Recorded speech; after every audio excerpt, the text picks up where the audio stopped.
बोलो जय गुरुदेव। परम पिता परमात्मा ने ये अनमोल आपको ये मनुष्य, ये शरीर, बेशकीमती ये जिस्म थोड़े दिन के लिए आपको दिया। वस्तु धन दौलत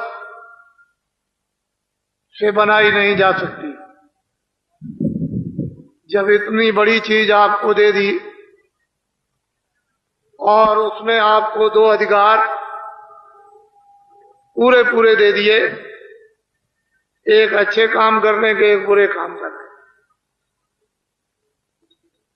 बुरा से बुरा करो और अच्छा से अच्छा करो, उसकी तरफ से कोई भी बंधन नहीं,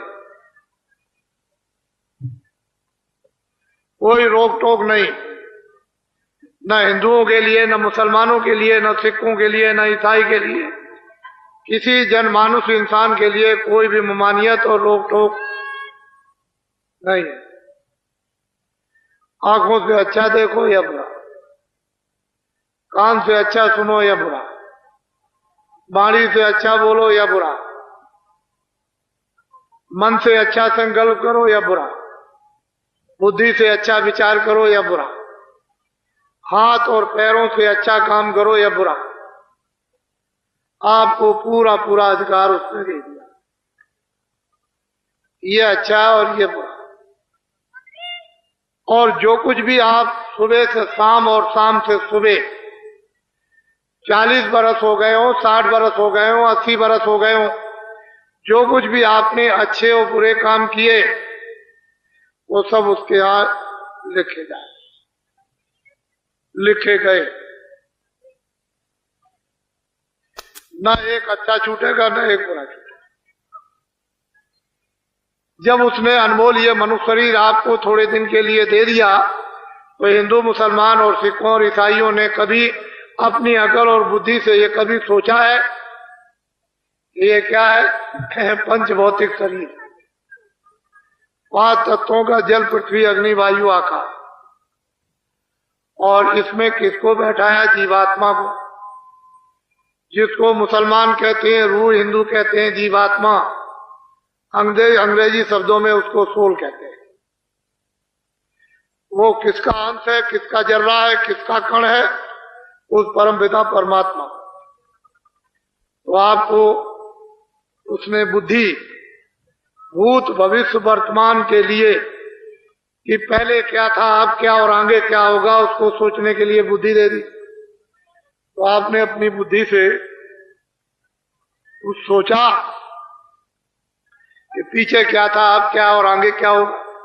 कुछ ना पीछे का सोचा, ना आपका सोच रहे और ना आगे का। मैं ये बताना चाहता हूं आपको, ये जो कुछ भी आपको दिखाई दे रहा है दोनों आंखों से, ये सब माया की छाया है। इसमें माया का नाम और निशान नहीं, सब उसकी छाया है। और आप क्या कहते हो? मेरी। कोई कहता है मेरी। ये जो आप देखते हो कोसों का ये किला, हसनापुर का, ये क्या कहते थे? मेरी। ये मेरी, ये मेरी। ये है क्या? माया की छाया। जब तुम्हारी बुद्धि नहीं जगी, बुद्धि में भूत भविष्य वर्तमान का विवेक नहीं आया, तो कहते हो मेरी। वो कहता है मेरी, वो कहता है मेरी। इसमें क्या होगा? काम, क्रोध, लोभ, मोह, अहंकार, ये 5 भूत प्रवेश हो गए, अकल को और बुद्धि को पागल कर दिया। इसी बीच में जो कीमती से कीमती आपका अनमोल समय था, वो इस युद्धबाजी में खत्म हो गया, इस अज्ञानता में खत्म हो गया। और ये क्या है? किराए का मकान। ये आपको भाड़े पर मकान मिला है, ये पंचभौतिक मनुष्य शरीर जो अनमोल है, जो जिस्म है, ये किराए पर दिया। जब इसका समय पूरा हुआ, मकान मालिक ने अपने फरिश्ते, अपने सिपाहियों को अपना कागज दे करके भेज दिया जाओ पंडित रामचंद्र का वक्त हो गया और मकान खाली करो। मोहम्मद नूर का वक्त हो गया, जाओ जल्दी जिस्म खाली करो। ना वो पंडित देखेगा, ना वो मोहम्मद मुसलमान देखेगा, ना वो छतरी देखेगा, ना गरीब, ना अमीर, ना पढ़ा लिखा, कुछ नहीं। वो सिपाही दौड़ेंगे, उसके नाम लेकर के दौड़ पड़ेंगे और कहेंगे, उनकी आवाज को किसी को सुनाई नहीं देगा, उसी को सुनाई देगा। आवाज को सुनकर के उसका होश हो जाएगा, होश खत्म, समाप्त हो जाएगा। और वो कागज दिखाएंगे, मालिक का ये गुम हो गया, मकान 1 मिनट में खाली कर। आप क्या करोगे? और वो सिपाही कुछ नहीं कर सकते हैं, वो तो फरिश्ते हैं। मन को, बुद्धि को, चित्त को, प्राणों को, जीवात्मा को, रूह को 1 मिनट भी नहीं लगेगा इस जिस्म से, इस मकान से घसीट कर बाहर। ये जिस्म मकान जमीन पर जोर से गिर जाएगा। इसको गिरते ही मोहल्ले में, गांव में शोर मच जाएगा और लोग दौड़ पड़ेंगे, क्या हो गया? वो तो चला। नफरत हो जाएगी, घृणा हो जाएगी। हिंदू कपड़े डालेंगे, मुसलमान भी कपड़े डालेंगे और जल्दी जल्दी जल्दी करो, देर मत करो। और ले चलेंगे, हिंदू तो ले जाएंगे बाहर, लकड़ियों पर रख करके उसको जला के सुहा कर देंगे। मुसलमान ले जाएंगे, गड्ढा खोद के दफना देंगे। ये माया की छाया, बाग बगीचे, मकान, दोस्त मित्र, अंग्रेजी, हिंदी, उर्दू, सोना चांदी, ये बाल और बच्चे और स्त्री और पुरुष, ये सब अंग्रेजी और सब आपकी। इनमें से कोई भी ना आपकी मदद करेगा, न इनमें से कोई चीज सुई की नोक आपके साथ। अब ये बताओ कि किराए का मकान अगर आज रात को खाली करा दिया जाए तो आप कुछ ले जाओगे? बोलो, नहीं ले जाओगे। तो ये बाजार में जो खरीद कर, अपराध खरीद कर, गुनाह खरीद कर, पाप खरीद कर, झूठ खरीद करके, धोखा खरीद कर, बेईमानी खरीद कर, कत्लेआम खरीद करके, डकैती खरीद कर जो ये सिर पर लाद रहे हो, आखिर ये कौन है? अरे भाई, ये कौन मुजरा करेगा? इसको अदा कौन करेगा? वो सिपाही निकालेंगे और वहां खड़ा 40 बरस, 50 बरस, 60 वर्ष की फाइल, रजिस्टर तुम्हारा खुल जाएगा और तुमने क्या किसके साथ रात को, सुबह शाम, जबान से, हाथ से, पैर से, मन से, दिल से, दिमाग से तुमने क्या किया? किसों को मारा, काटा, धोखा दिया, वादा खिलाफी, चोरी की, बेईमानी की, वहां सब। वो कहेगा, ये देखो तुमने 50 साल में ये किया। तुमको कोई फकीर, कोई महात्मा या रामायण या गीता या भागवत या कुरान या पुराण, किसी ने तुमको ये नहीं बताया कि अच्छा है ये बुरा? आप क्या जवाब दोगे? अरे भाई, किसी ने ये नहीं कहा ये पाप, ये पुण्य, ये मत करना, ये करना। आप उसके यहाँ क्या जवाब? सोचो कम से कम। ठीक है, तुम चोरी कर लो, डकैती कर लो, सामान ले आओ किसी के घर से, रास्ते चलते में लूट लो, मार दो, कत्ल कर दो, ठीक है। लेकिन जिन लोगों ने कत्ल किया, चोरी की, लाखों करोड़ों ले आए, जब मैं उनसे पूछता हूं कि भाई कुछ तुमने उसमें से बचाया, तो कहते हैं 1 नया पैसा नहीं, घर का भी चला गया। तो आपको ये बात तो सोचना चाहिए कि कितनी चोरी, कितनी डकैती, कितने कत्ल, कितने झूठ, कितने ये सब, और फिर भी तुम्हारे पास कुछ नहीं रहा। वहां कौन जवाब देगा? फिर वो सिपाही और खड़े रहेंगे जब फैसला मजिस्ट्रेट करेगा कि जाओ उस नाम वाले नरक में इसको 1 करोड़ बरस के लिए इसको जलाओ। फिर इसके बाद 1 करोड़ बरस के बाद उस नाम वाले नरक में इसको दोजख में ले जाओ, इसको काटना। उस नाम वाले नरक में इसको ले जाओ, इसको सड़ाना। तो 3-3 करोड़ बरस हो जाएंगे। लाखों लाखों मील तक आवाज आ रही है और आएगी। कोई वहां बाल बच्चा, दोस्त मित्र, नौकर चाकर, धन और दौलत, ये कोई नहीं। अरे थोड़े दिन के लिए मानो अनमोल समय आपको दिया गया, उसमें ये आफत, ये गुनाह, ये पाप, ये बोझे खरीद करके सिर पर रखो अब बाबा जी की बात को बड़े ध्यान से सुनो। बाबा जी आपको साधु बनाने नहीं आए, ना आपका घर बार छुड़ाएंगे, ना साधु बनाएंगे, ना बच्चों से अलग करेंगे, ना नौकरी छुड़ाएंगे, ना खेती छुड़ाएंगे, ना दुकान छुड़ाएंगे, ना हिंदू बनाएंगे, ना मुसलमान बनाएंगे, ना सिख बनाएंगे। तुम जहां जो हो वैसे ही रहो। मतलब की बात उसको समझ, जो तुम भूल गए हो। खेती वाले खेती का काम, खेती करें, दुकान वाले दुकान करें, दफ्तर वाले दफ्तर का काम। कैसे करें? ईमानदारी मेहनत के साथ। शाम को आओ अपने अपने बच्चों की खिदमत और सेवा। ये जो दो आपको काम दिए गए आपके गृहस्थ आश्रम में, ये खेती दुकान दफ्तर का काम करना, शाम को बच्चों की सेवा, और आए गए किसी अतिथि की भी मेहमानदारी और सेवा कर देना, सत्कार। ये दो ड्यूटी आप पूरी अपनी निभा दो, पूरी कर दो। जब आपके पास कोई भी काम का समय ना हो, चारपाई पर सोने के लिए जब जाओ, तो हिंदू 15 मिनट मनुष्य मंदिर में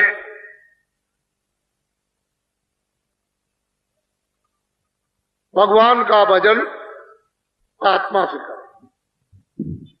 मनुष्य रूपी मंदिर में हिंदू 15 मिनट भगवान का सच्चा भजन, मुसलमान जिस्मानी मस्जिद में 15 मिनट सच्चे खुदा की इबादत, ईसाई इस बाड़ी में उस घाट की सच्ची 15 मिनट का, और सिख स्तन में सच्चे नाम की या गुरु ग्रंथ साहब की सच्ची यानी सच्चा पाठ या सच्ची नाम की कमाई। चारों वर्गों के, चारों धर्मों के, चारों जातियों के लोग अपने अपने फकीरों, महात्माओं, उस्तादों और आचार्यों के मुताबिक खेती दुकान दफ्तर का काम, बाल बच्चों की खिदमत और सेवा, और शाम को सब भजन और इबादत और प्रार्थना और पाठ, ये सब के सब करने लगे तो दुनिया की सारी मुसीबत, सारी तकलीफ, सारी उलझन, लड़ाई झगड़े, मार पीट, ये सब खत्म हो सकता। आप कहोगे कि बाबा जी आपने ये क्या कह दिया, हम भजन नहीं करेंगे। मुसलमान कहते हैं हम खुदा की इबादत नहीं करते। सिख कहते हैं कि ना हम नाम की कमाई करेंगे, ना हम गुरु ग्रंथ साहब का पाठ करेंगे। ईसाई कहते हैं हम चर्च में जाकर के प्रार्थना करेंगे नहीं, हमसे हो ही नहीं सकती। तो बाबा जी आपसे ये कहेंगे कि अभी आपने तकलीफ देखी कहां? ना आपने अकाल देखा, ना भूखमरी देखी, ना आपने सूखा देखी, ना आपने बीमारी देखी, ना आपने कत्लेआम देखा, ना हिंदू मुसलमान का लड़ना झगड़ना देखा, ना मारपीट आपने देखी। ये तो अभी आपने देखा नहीं, वो तो सब अभी आगे आने वाला। अगर बाबा जी की बात को हिंदुस्तान के विद्वानों ने नहीं सुनी, नहीं मानी, तो यही जो आप पहनते हो और आपकी देवियां और मुसलमानों की ये औरतें पहनती हैं सोना और चांदी, ये सोना 10,000 रुपए तोला, वो भी शुद्ध नहीं मिलेगा, और चांदी 100 रुपए से ऊपर हो जाएगी तोला। तो आप एक तनाई में बैठ करके सोचना, जो असली चीज है, असली धात है, कोई कागज तो धात नहीं है, वो अगर इतना महंगा हो जाएगा तो देश का क्या होगा, आपको तो नहीं मालूम। इसलिए मैं प्रार्थना करता हूं, मेहनत करता हूं, और आपसे अनुरोध करता हूं कि खेती करो, दुकान करो, दफ्तर के काम करो, ईमानदारी मेहनत के साथ। ईमानदारी मेहनत की जरूरत सब जगह, घर में भी है, पूजा में भी है, समाज में भी है, दफ्तर में भी है, खेती में भी है, कहीं भी जाओ ईमानदारी मेहनत की जरूरत सब जगह पड़ेगी। और ईमानदारी मेहनत नहीं तो 2 मिनट घर नहीं चलेगा, 2 मिनट भी पति और पत्नी नहीं रह सकते। तो जो जिसमें कोई तर्क नहीं, जिसमें कोई संदेह सुबह नहीं, उस बात को आपको जम के पकड़ना है। वो हमारी इंसानियत हो और हमारी मानवता है। ईमानदारी मेहनत, शरीर पोषण, शरीर हिफाजत के, जिस्मानी हिफाजत के लिए वो आप खेती दुकान और दफ्तर का काम ईमानदारी मेहनत से, और बाल बच्चों की राजी खुशी की खिदमत और सेवा, आए गए की मेहमानदारी सत्कार, ये आप जिस्म से, मनुष्य शरीर से करो, ये मानव धर्म, ये है आपका मान। इससे आप सत्य बोलोगे, इससे दया रहेगी, इससे प्रेम रहेगी, इससे आदर रहेगा, इससे सत्कार रहेगा,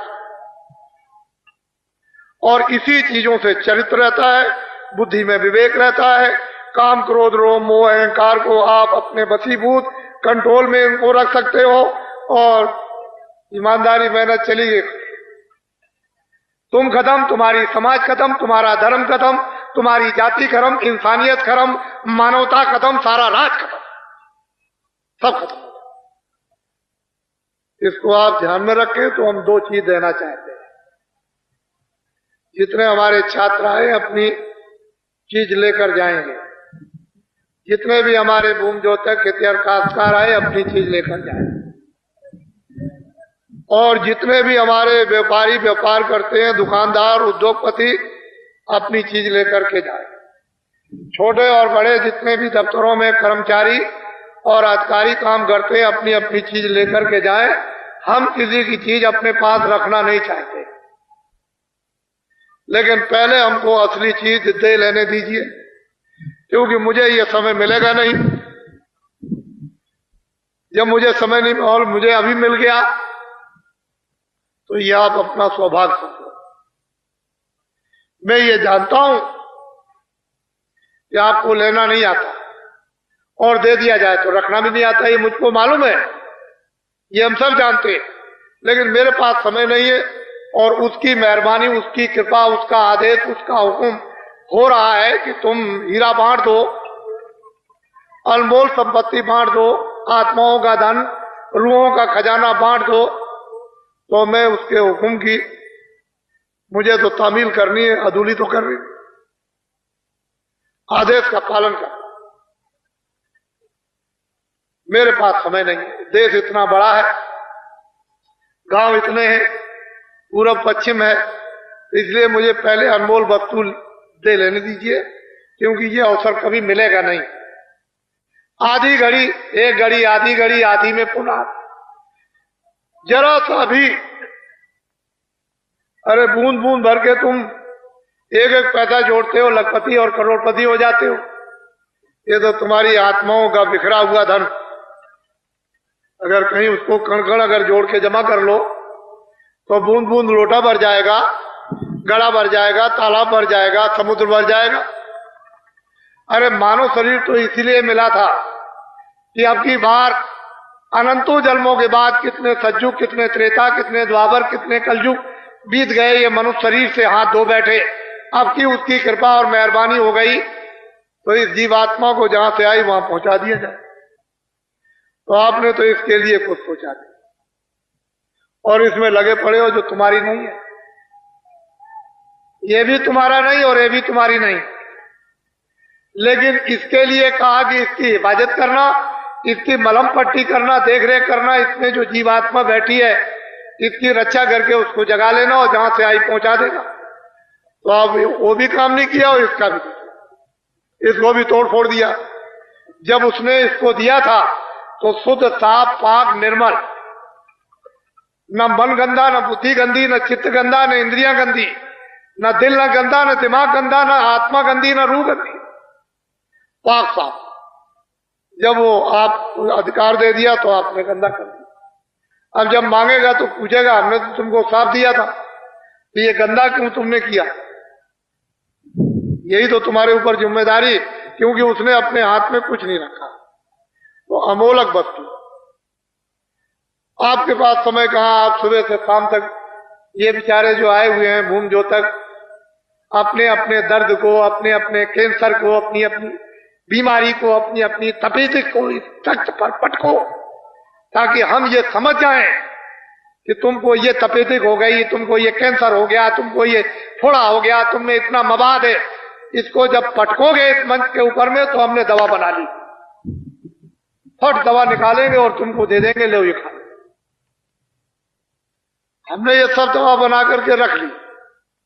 अब अगर हम ऐसे जबरदस्ती खिला दें बिना बताए, तो आप मुंह बंद करने लगोगे, आप में भाव नहीं रहेगा, क्योंकि तुम ये सोचोगे कि बाबा जी दवा खिला रहे तो कोई जहर तो नहीं दे रहा है।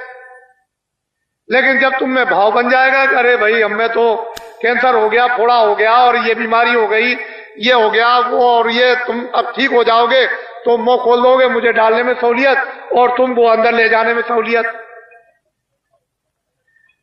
दोनों तरफ से आसानी हो जाएगी। तो तुम पटको, अपनी अपनी तकलीफों को, दर्दों को बाहर निकाल दो, रखने की अब जरूरत नहीं। क्यों कि तुम बाहर फेंकने वाले बन जाओ, दूसरा लेने वाला बन जाए, इतनी तो बात है। तो अनमोल चीज पहले आप ले लीजिए,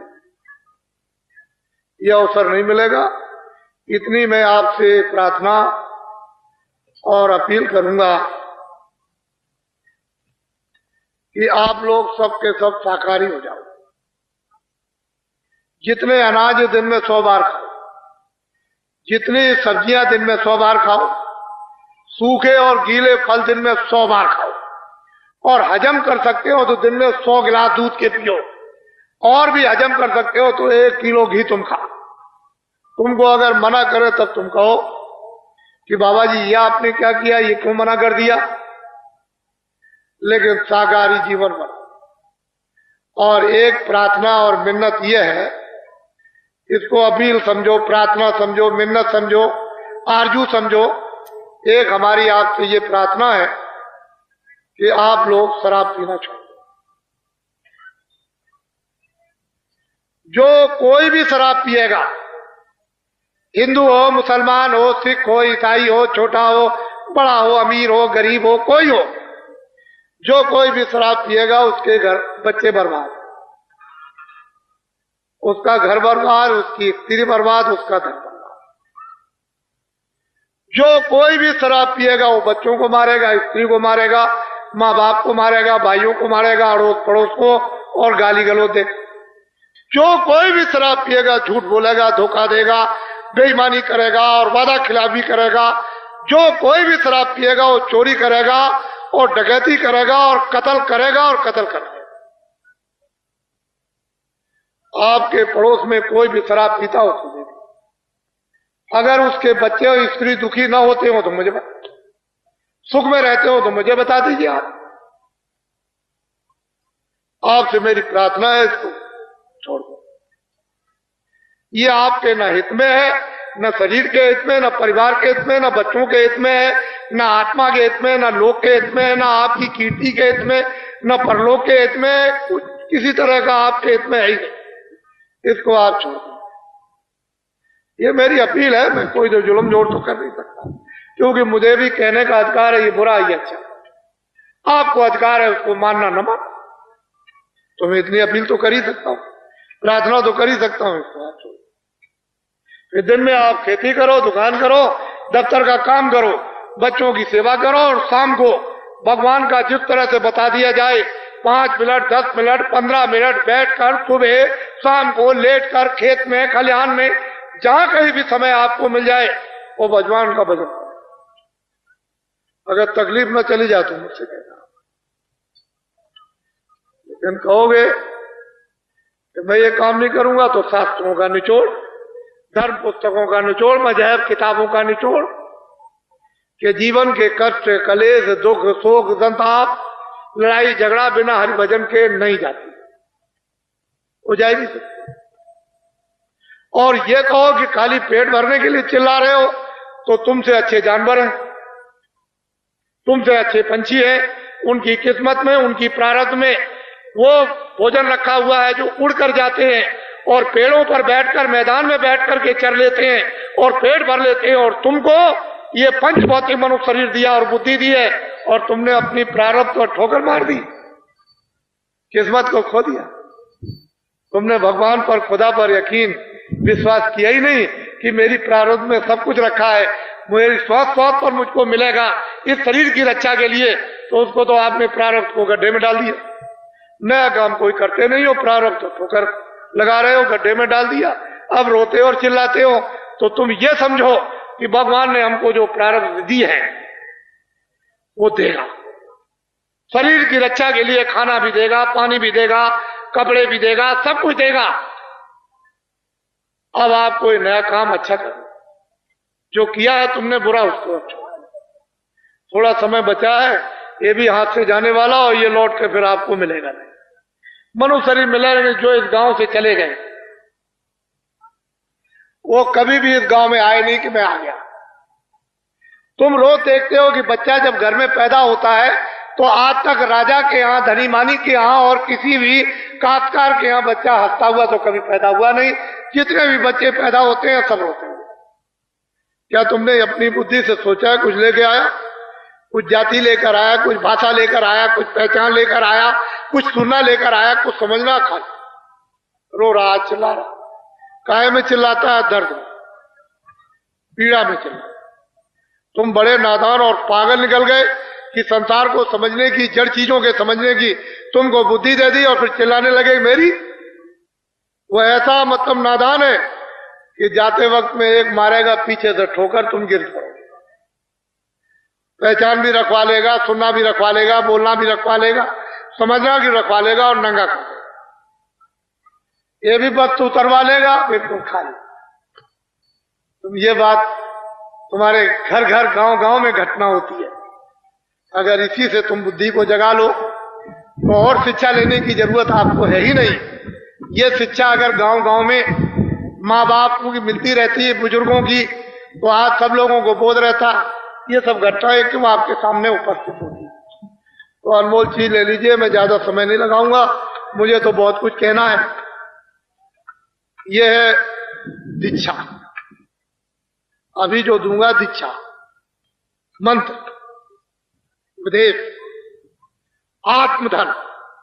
अब ये कलयुग में ना दीक्षा है, ना वो मंत्र है, और ना गुरु दीक्षा है, और ना उपदेश है। ये है नामदान। इससे बढ़कर के दूसरा कोई दान नहीं। और ये हीरे और जवाहरातों को आप इस मिट्टी के कण कण को बना लीजिए और ऐसे बांटते फिरिए तो आपको ये चीज नहीं मिलेगी। ये हीरे और सोने चांदी से नहीं मिलती। जब उसकी कृपा और दया मेहरबानी हो जाएगी उन फकीरों पर और महान आत्माओं पर, और वो आदेश जब दे देंगे कि बरसात कर दो, तब आत्मधन की वर्षा होती है। इसके पहले तो आप इस अवसर को तो चूकिए नहीं, क्योंकि ये चीज मिलने वाली नहीं है। और जो मिल रही है उसको संभाल के रखिएगा, फेंक मत दीजिएगा। ये मैं जानता हूं कि महात्माओं का परिश्रम, मेहनत व्यर्थ नहीं जाती। उनकी मेहनत, जो बीज डाल देते हैं पड़ा रहेगा, जब वो ऋतु और मौसम आएगा तो बीज जम जाएगा। इसलिए महात्माओं की मेहनत, परिश्रम कभी व्यर्थ है किसी भी युग में। सतयुग हो, त्रेता हो, द्वापर हो या कलयुग हो, उसमें जब बेकार नहीं जाएगा। पर आप उसका उपयोग क्यों न ले लो उपस्थिति में, मौजूदगी में। ये नहीं कि आपने कोई बड़ी चीज पाई और उसको रख दिया और फिर उसके बाद जब समय आया, आपको चेतना आई तो कहे भाई हमारी तो चीज कहाँ है, तो ढूंढने लगे, वो तो अब गायब हो गई। फिर अफसोस करते रहे। और समय उतना ही है, सीमित। दूसरा समय तो आपको मिलने वाला नहीं। तो इसलिए अमोलक वस्तु ले लीजिए। यह नामदान, ये सर्वोपरि नामदान, इससे बड़ा और कोई दान नहीं। सारे संसार की बात साथ आपको दे दी जाए तो कण के बराबर भी नहीं। ये नामदान है, सच्चा आत्माओं का धन। उसको आप प्राप्त कर लीजिए बड़ी श्रद्धा के साथ, प्यार से।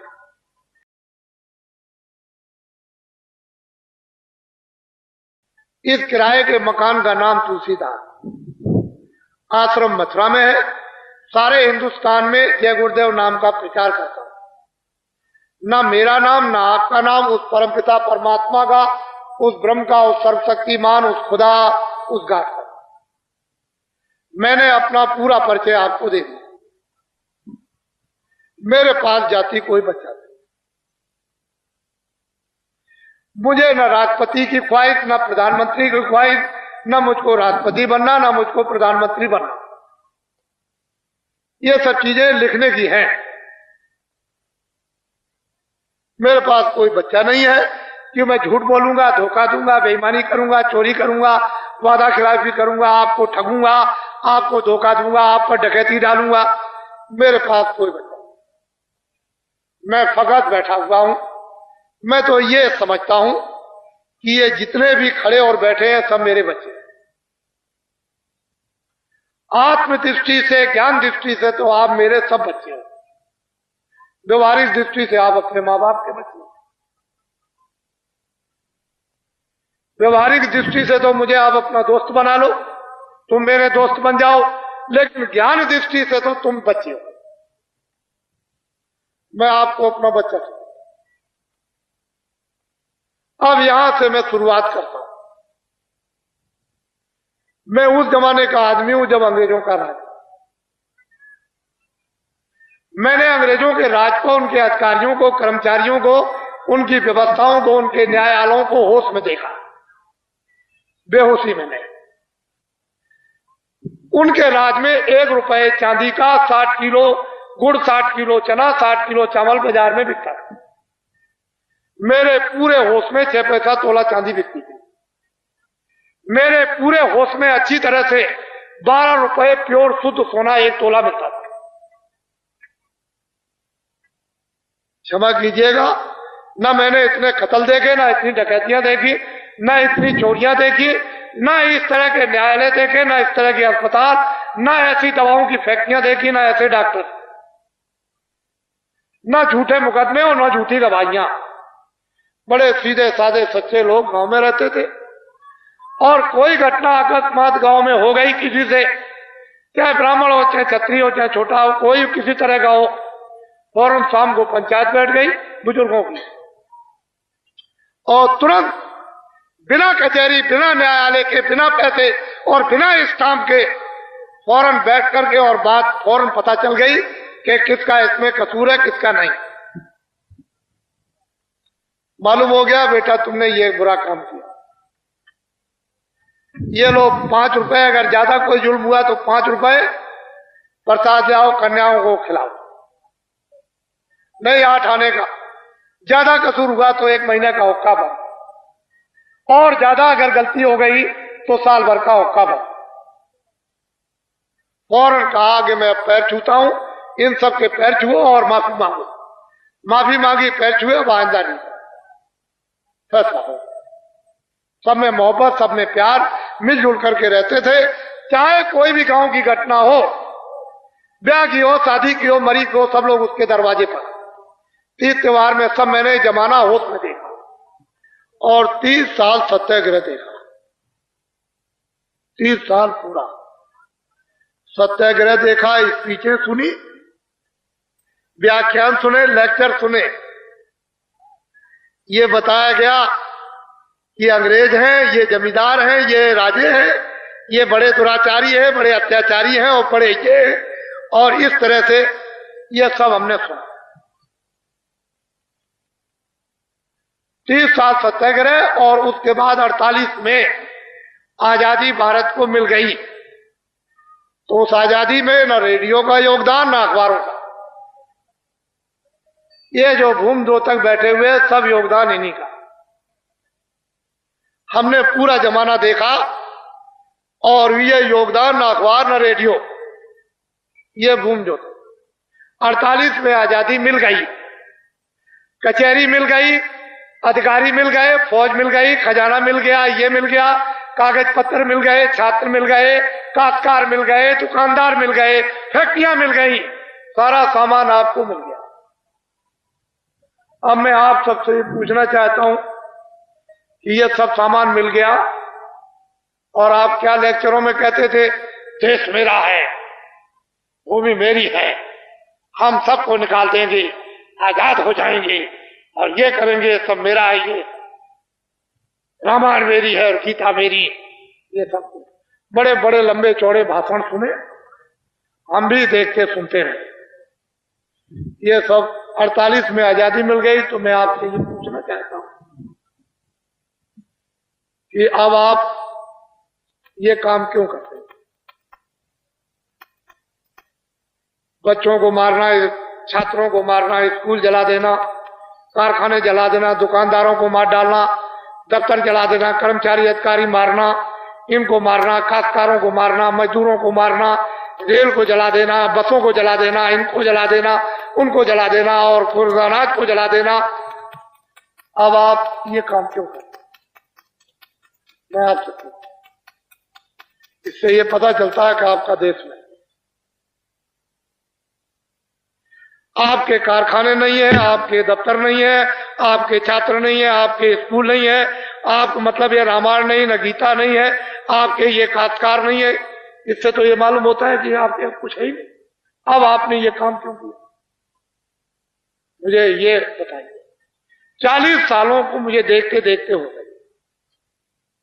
ये सारा बोझा आंदोलन का, हड़ताल का, तोड़ का, फोड़ का, राजनी का, मार का, पीट का, कत्लेआम का, मैंने इन सब का आंकड़ा निकाल रखा है कि 40 सालों के अंदर इस प्रजातंत्र में इतना आदमी, इतना छात्र, इतने कर्मचारी, अधिकारी, इतने काश्तकार, इतने बच्चे, इतने मजदूर मारे गए कि अंग्रेजों के पौने 200 साल में नहीं मारे गए। ये आपने काम क्यों किया?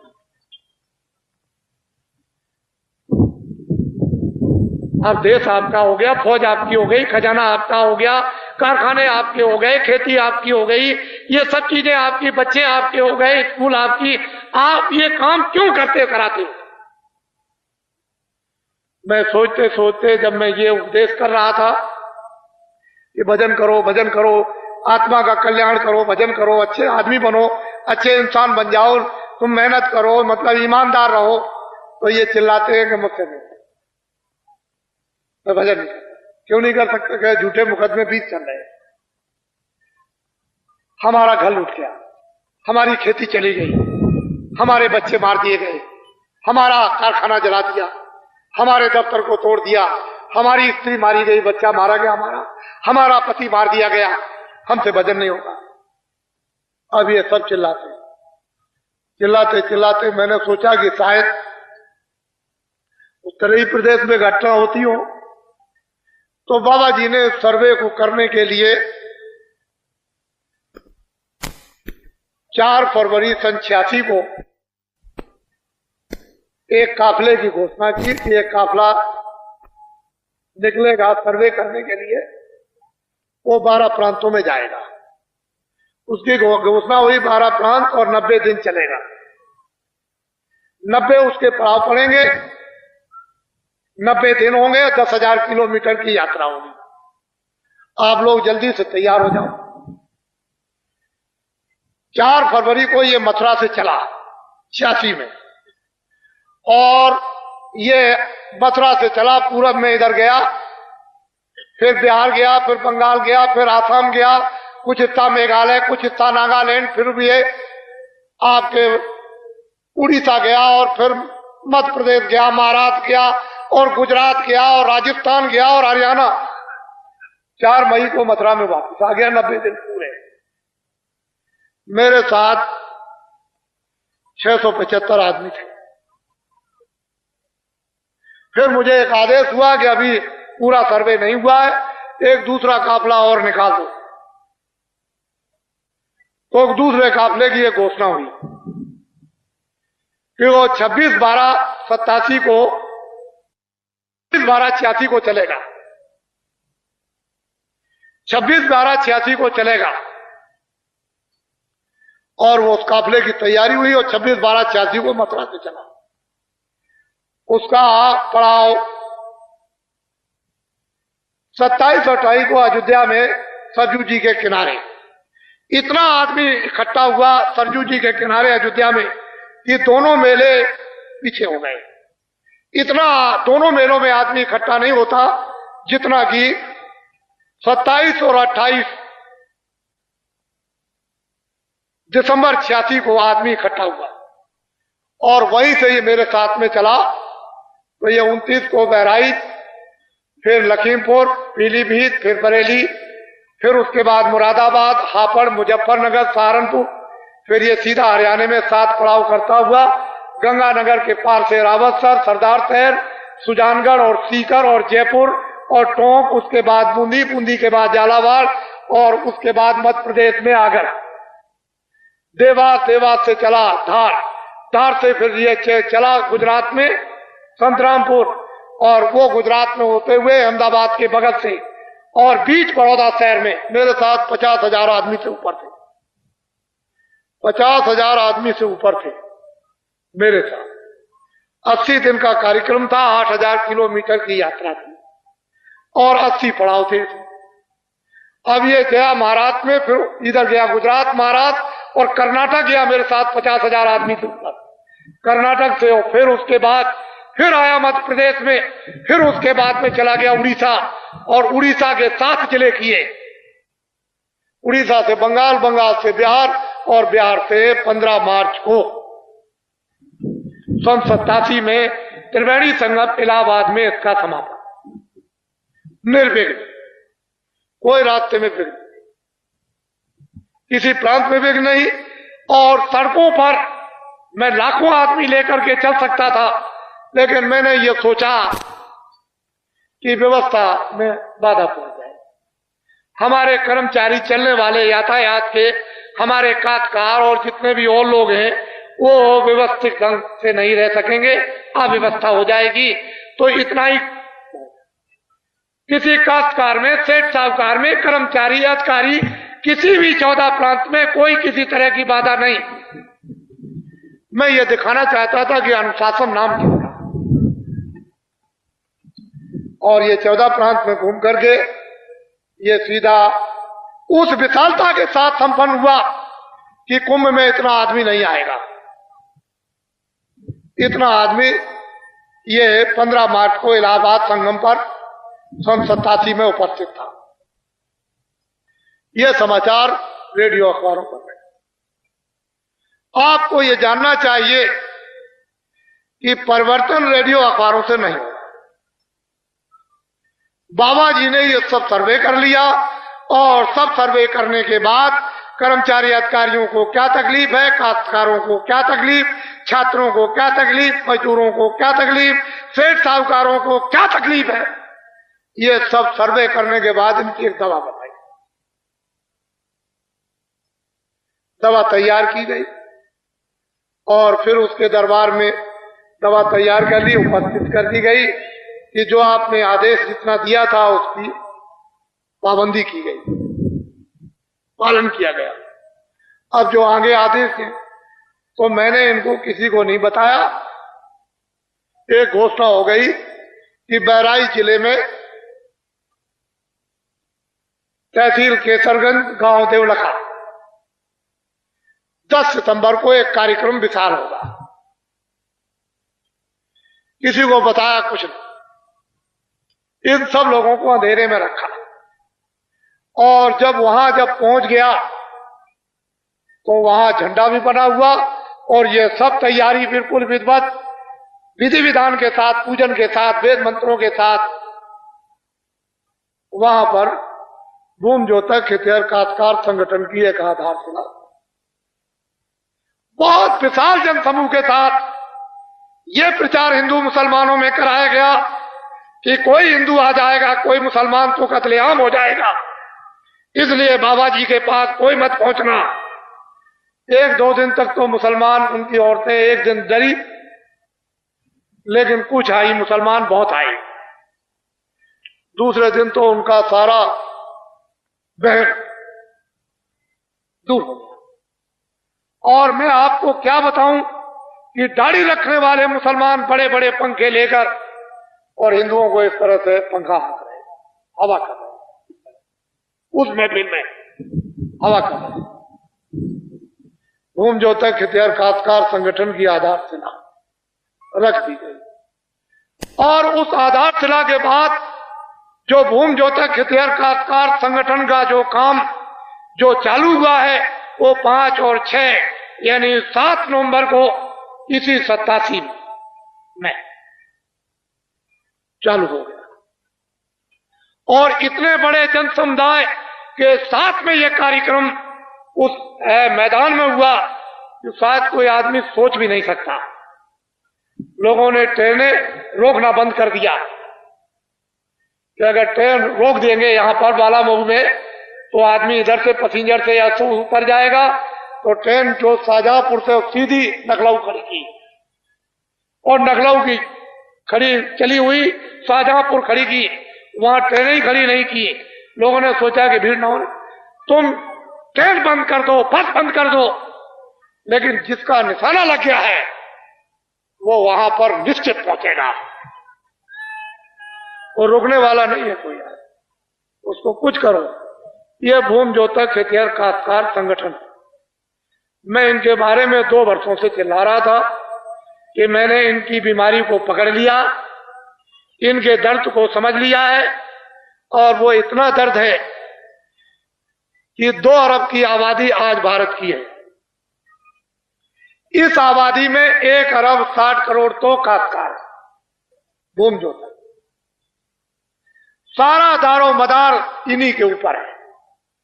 चाहे टैक्स बढ़ जाए, चाहे महंगाई हो जाए, चाहे अकाल पड़ जाए, चाहे सूखा पड़ जाए, चाहे ये हो जाए, चाहे वो हो जाए, चाहे वो इनकी संपत्ति को हड़प कर ले, लूट ले, विदेशों में ले जाए, कुछ भी करे, लेकिन सारा का सारा दारो मदार और सारी मेहनत करके देनदार ये भूमि जोतक खेतिहर काश्तकार 1 अरब 60 करोड़ इनको देना है। चाहे जितने आंदोलन करो, चाहे जितनी हड़ताल करो, चाहे जितनी तोड़फोड़ करो, चाहे दफ्तर, चाहे कारखाने जला दो, चाहे सड़कें तोड़ दो, चाहे पुलों को तोड़ दो, सारा नुकसान इन भूमि जोतकों को देना पड़ेगा। 1 नया पैसा कोई भी नहीं देगा। जब बाबा जी ने ये सब कुछ जान लिया, सब कुछ समझ लिया, तो अब आप क्यों चिल्ला रहे हो? अभी तो मैंने सिर्फ जरा सा पीछे वाले कपड़े को पकड़ा है, इतने ही में आप घबराने लगे। भूमि जोतक खेतिहर काश्तकारों का अभी कपड़ा पकड़ा और जरा सा पीछे से ऐसा झटका लगाया कि जरा मेरी तरफ देखो, तो इतने ही में तुम चिल्लाने लगे। इतने ही में स्वार्थी लोग क्योंकि आवाज आने लगी। इसलिए हमने इस झंडे के नीचे, आपको तो पता नहीं कि क्या होने वाला और क्या होगा। चलो जंगलवासियों, आप हमारी तरफ ध्यान रखें। ये सारी की सारी जिम्मेदारी का भार इन हुकूमत करने वालों ने इन भूमि जोतक खेतिहर काश्तकारों पर सारा डाल दिया, और ये विदीर्ण हो गए, परेशान हो गए, तकलीफ में हो गए। बाबा जी ने इनके लिए दवा तैयार की है। हम दवा बना रहे थे, किसने कुछ दवा बनाई होगी, हसनापुर में कौरवों पांडवों को समझाया होगा, को दवा बनाई होगी। राम ने जब जंगलों की तरफ दक्षिण में गए तो कुछ है बंदरों से, कुछ है कुछ उनको बताया, कुछ समझाया बुझाया होगा। तो आपने तो ये कुछ ना राम का इतिहास,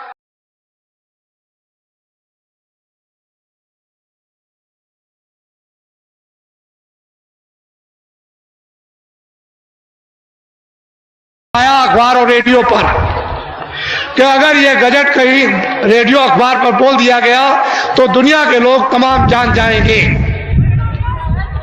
और हलचल दुनिया में मच जाएगी। हमने सब सर्वे कर लिया, ये नहीं अब दे सकता, देने योग नहीं। इतने दिया या इतने नहीं लिया, ये छोड़ दीजिए। कितने लाखों आदमियों ने एक नया पैसा कर्जा नहीं लिया, लेकिन लाखों आदमियों के नाम चढ़ा हुआ है। बाबा जी इन सब चीजों से अवगत है, हमको इसके विस्तार की जरूरत नहीं। हमने तो सिर्फ इतनी प्रतिज्ञा की है, कहे भूमि जोतक खेतिहर काश्तकारों, मैंने तुम्हारे इस झंडे की आधारशिला रख दी और काम इस झंडे का प्रारंभ कर दिया। ऐ भूमि जोतक खेतिहर काश्तकारों, तुम अपना झंडा अपने हाथ में ले लो। सबसे पहले पहला काम भूमि जोतक खेतिहर काश्तकारों का क्या है कि अपने झंडे को लेना। इनका देश में कोई भी झंडा अभी तक नहीं। इनके नाम से जितने भी झंडे हैं, ब्लाउज के, पेटीकोट के, चोटी के, धोती के, वो तो दिल्ली और लखनऊ चले गए और अखबार रेडियो वहीं से बोलते रहते हैं, लेकिन इनका झंडा कोई नहीं। ये झंडों के नीचे मरीज बनकर दवा मांगते रहे, जब दवा नहीं मिली तो उसने कहा इधर आओ। दूसरे झंडे के नीचे चले गए, जिंदाबाद मुर्दाबाद। वहां से भी निकल भगे। तीसरे ने कहा इधर आ जाओ, हम तुम्हारे ये पूरा कर देंगे। वहां जिंदाबाद मुर्दाबाद, वहां भी कुछ पूरा इन विचारों का नहीं। चौथे झंडे के नीचे चले गए, जिंदाबाद मुर्दाबाद ये करते रहे। और 40 वर्षों में मैं ये तमाशा देखता रहा। मैंने ये प्रेरणा देना शुरू ये कर दिया कि बूम जोता खेतिहर काश्तकारों, मेरा झंडा नहीं, मैं तुम्हारे झंडे के नीचे मैं भी हूं, तुम अपना झंडा हाथ में पकड़ लो। इन भूम जोतक 1 अरब 60 करोड़ भूम जोतकों ने यदि अपना झंडा पकड़ लिया और सबके झंडे से ये निकल भगे, तो मैं इनको ये विश्वास दिलाना चाहता हूं और विश्वास दिलाता हूं और इस भूम जोतक झंडे के नीचे ये प्रतिज्ञा करता हूं कि जितने भी नीले पीले झंडे लोगों के होंगे वो सब के सब ये जब झंडा अपना पकड़ लेंगे तो वो झंडे अपने सब फेंक देंगे और इनके झंडे के नीचे खड़े हो जाएंगे और फिर वो इन झंडों के नीचे मरीज बनकर रोते हुए दवा मांगेंगे कि हमारे दर्द की अब तुम दवा दे दो।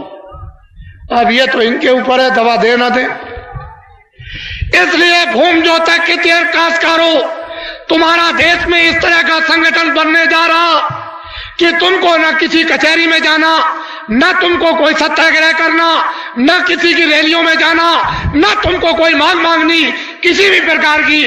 लग जाने दो, चाहे बिजली पे बढ़ जाए, चाहे खेती पे बढ़ जाए, चाहे सिंचाई पे बढ़ जाए, चाहे कोई भी चीजें तुम्हारी महंगी हो जाए, तुम गन्ने का दाम तुमको मिले न मिले इसको तुम छोड़ दो, केवल अपना झंडा अपने हाथ में ले लो और गांव की तरफ वापस लौट आओ, वापस गांव की तरफ आ जाओ। जितने भी हिंदुस्तान के राजनीतिक अगर इनको दिल्ली और लखनऊ छुड़ाकर और तुम्हारे झंडे के नीचे खड़ा होकर के न दिखा दूं तो बाबा जी को बाबा जी न कहें। आप ये झंडा आप पकड़ लो, मेरा झंडा नहीं आपका झंडा। ये जय गुरुदेव भगवान का झंडा है, मैं भी उसके नीचे वो दूरदर्शी अलग झंडा, वो तुमको पूरा सहयोग देंगे, पूरी मदद करेंगे। भूम जोतक खेतिहर काश्तकार संगठन के बनाने में देश को दिल्ली के लखनऊ के नेताओं ने, देश के शासकों ने यहां छोड़ दिया। 30 सालों का संपूर्ण भूम जोतक खेतिहर काश्तकारों का कर्जा, ट्रैक्टर का, ट्यूबवेल का, इंजन का, नाली का, मेड़ का, भैंस का, घोड़े का, गधे का, बकरी का, हलों का, यंत्रों का, खादों का, बीजों का, दवाओं का, गोबर गैसों का, छोटा मोटा और कोई कर्जा जितना भी भूम जोतकों पर सरकारी 40 सालों का कर्जा लदा हुआ होगा, उसके लिए प्रतिज्ञा की है कि मैं ब्याज के सब का सब माफ करवा दिया जाएगा।